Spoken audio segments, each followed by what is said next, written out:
Hi, Rich Shea again, unboxing Life in Reterra, a game by Eric M. Lang and Ken Gruhl, published by Hasbro Gaming. Um, Usually I like to know more about a game before I do this, but it's the first day this game has been out. It was delivered to me. I pre-ordered it from Target, so I thought I'd take a look and let other people see it too. All right, so this is the artwork. So it's a tile laying building placement game. And let's go over the rules quickly, as we often do. And it's meant to be beginner friendly. Okay, it's got a lot of text with pictures. There are tiles that you're going to build a 4x4 grid. You're going to try to get some buildings on them. The building tiles have matching cards. The cards are two-sided, so each building of the 15 building types have two possible ways that they work in the game. Okay. Then there are junk and relic tokens and wooden inhabitant pawns, people that you try to attract to your new settlement. Storage trays to hold the bits, a scoring pad, and a setup board to hold the buildings that are available in an accessible way with building tiles, and then more if there are 3, and another set if there are 4 players. The first time you play, there are a couple of suggested setups. They're actually the purple sides of the 3 card sets. The 15 cards are broken into 3 5-card sets. 2 2-cog buildings, 2 3-cog buildings, and 1 4-cog building in each set. You can mix and match later, but they have some recommended setups for different styles of play.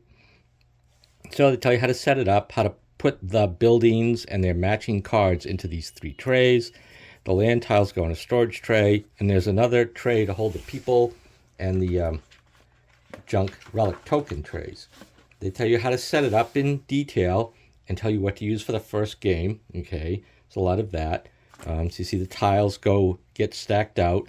They have the cards that tell you what the tiles do, and a draw area for the land tiles, and each player gets 3 that they can use during the game instead of making a draw. They don't redraw to do those. Those are sort of your emergency bailout ones. There's also a rule about a certain kind of tile that if 2 or more of them appear, you can replace the tiles. Okay. You on your turn, you place a land tile building towards a 4x4 grid. The sides don't have to match, but you do want to build. You have to put them together orthogonally.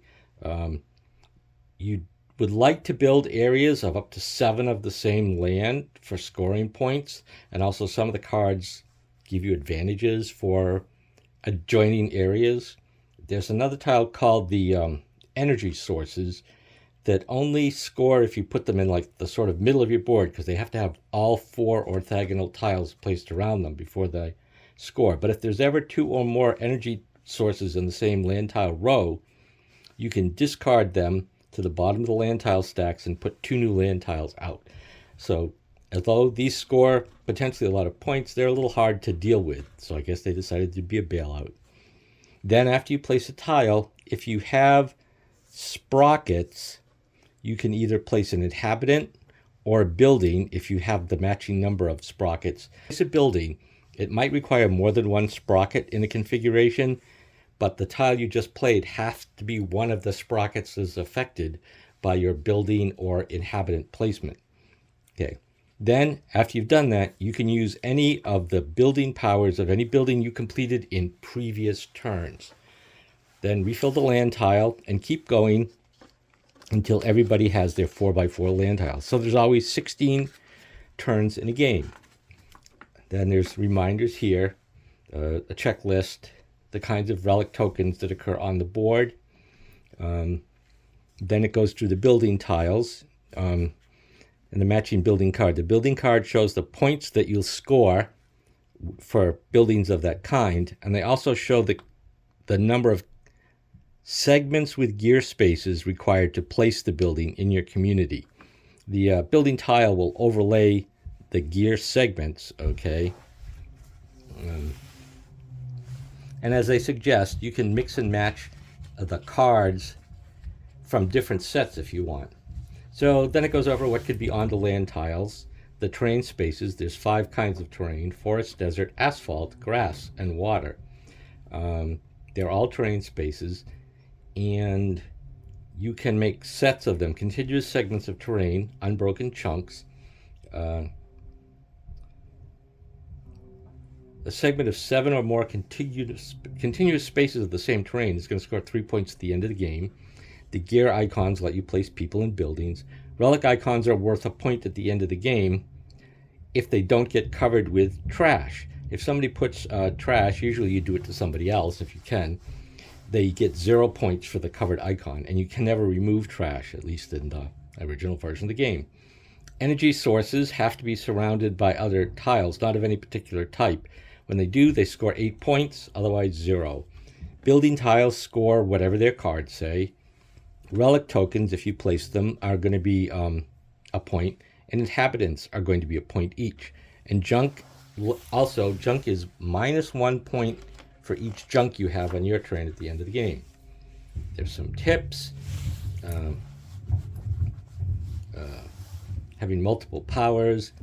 There's curated building sets. So these are the building sets they suggest: unfriendly neighbors, peace and quiet, 2 opposites, popularity contests, that's for getting inhabitants, or trying to get lots of relics, hoarding. There's also a couple of pages here. If you create your own favorite building sets, you can write them down and record them here, and maybe share them online with your friends. Those are the rules. It seems pretty straightforward. It's intended to be a new gamer-friendly kind of game. The tiles are on, well, actually not the thickest cardboard. Flexible, but they're nice. The artwork is kind of cartoony. And then there's each one of these, there's 3 sheets. Each one is 1 set of tiles. Okay, that's set 1. Set 2, and you can see this is a relic. That's junk on this side. And set 3. Okay. Maybe we should start with this board. This board is just functional, not particularly inspiring artwork. For laying out the buildings, and the number of each for their 2-player, 3-player, 4-player, and there's the 5 types for the buildings. Oh, I guess these require 4 cogs, 3 cogs, 2 cogs, and a single cog you put an inhabitant on it, if you want. There are trays in here. This tray, take out these cardboard inserts. They're probably not permanent, but it's good that they put them in for shipping to keep things from crashing around.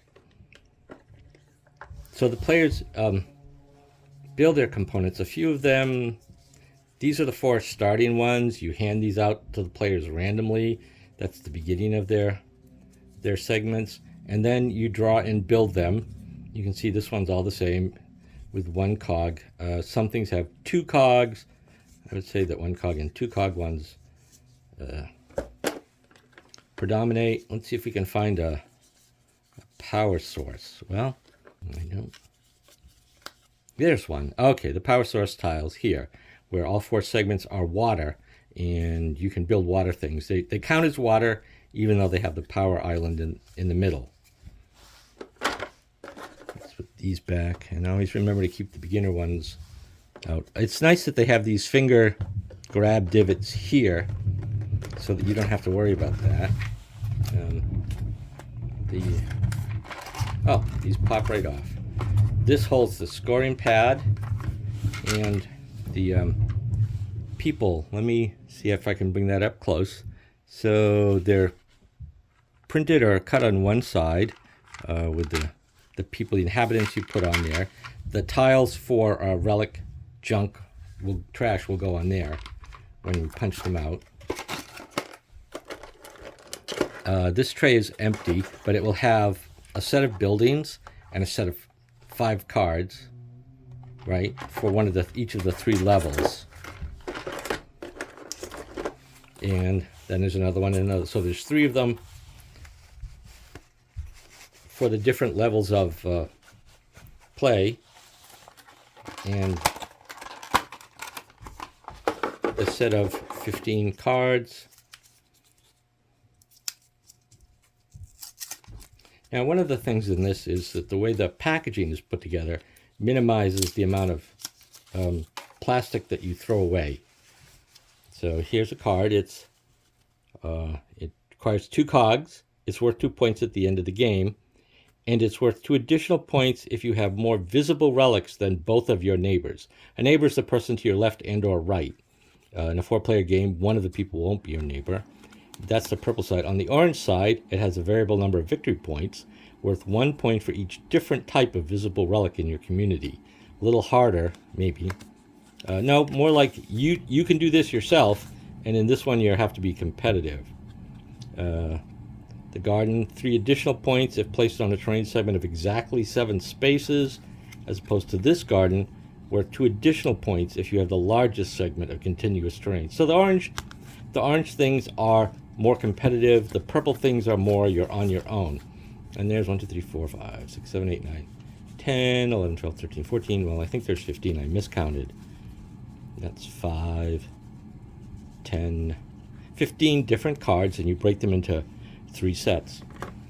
That's the game. It's not as complex as many games that I like to play. However, it's an attempt to do something different, and I always appreciate that. And according to the designers, you can up the complexity interactiveness to make the game more competitive, more like the kind of game you would want to play by mixing and matching the sets. So I think I'm looking forward to giving it a try, and also maybe I could talk some of my other family members into trying it too. So I thought I'd give you all a quick look at it since it just came out, and you can decide if you're interested in getting it or not based on the description. Thanks for watching. Bye for now.